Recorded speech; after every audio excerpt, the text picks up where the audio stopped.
A lot of times, I guess the limitations that people have are very much unique. Not in the sense that everybody's different, but it's not like, well, there's this huge market of all these people with this limitation, and it's exactly the same.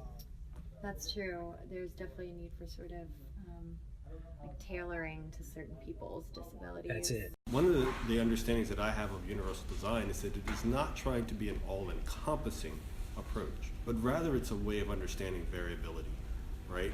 And the way in which we have a variety within human existence or humanity, that this term mass customization, and the first term being mass, meaning the larger body of people, right? And then this idea of customizing. And I think that type of criticism, right, not only individually but spatially, is an opportunity for architects and designers. I saw this in Raleigh actually with the creation of VA housing for the disabled. In many cases, those houses dropped in value after the occupant moved in. And then it was because people said, oh, I don't want those features on my house. You know, it was a stigma.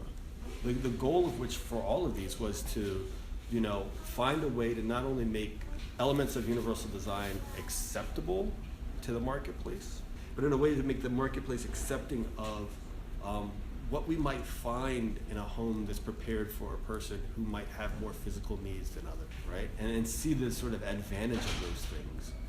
I don't know how a house would implement it, but do you know like the term stimming is something that stimulates someone? So like maybe like if somehow like stims could be like incorporated into like the house, like the way you'd have to get like books out of a bookshelf, or like maybe like texture on like the walls, or like shag carpets, like spaces that have like pillows and like things like that are helpful.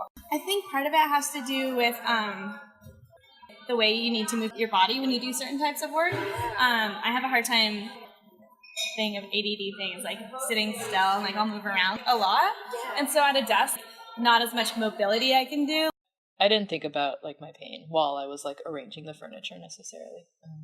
But I have thought about it since. It's kind of a trial and error thing a lot of the time. I do have the furniture arranged so that I have a big patch of floor where I can lie down and I can do yoga, or I can do the stretches for my leg muscles. For me, it's really sort of figuring out acoustics that sort of create the least amount of distortions, but also allow for like some level of amplification at the same time, which is a hard balance to get, I think.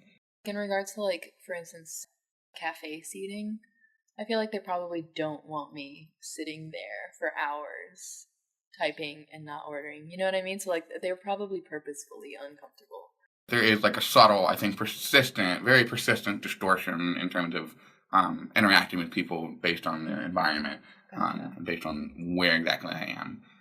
We don't do too many things with the drivers that have some physical limitations. We tend to look at drivers that are fully functional. I mean, others do, but we haven't done too much of that just because we haven't had the funding, and because we're usually pushing the technology really hard, and those people are the last ones to be accounted for by the technology.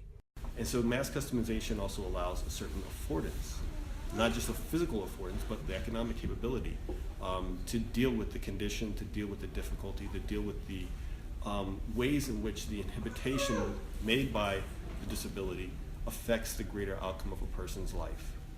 Yeah, we have other colleagues that are doing physical ergonomics. Right. So they're interested in, oh, we have this factory workplace. Where do we put things? How do we make it so the worker doesn't have to lift too much?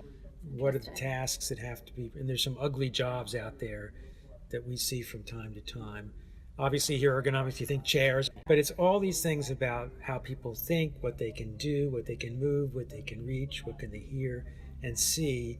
And so it's this notion of people do things, how do we make it so that they can do it well? I think it's less about design of the space, as more so I think it's a matter of educating people so that they have the empowerment to know what's going on with their bodies and understand what steps they can take to make their spaces more suited to their needs.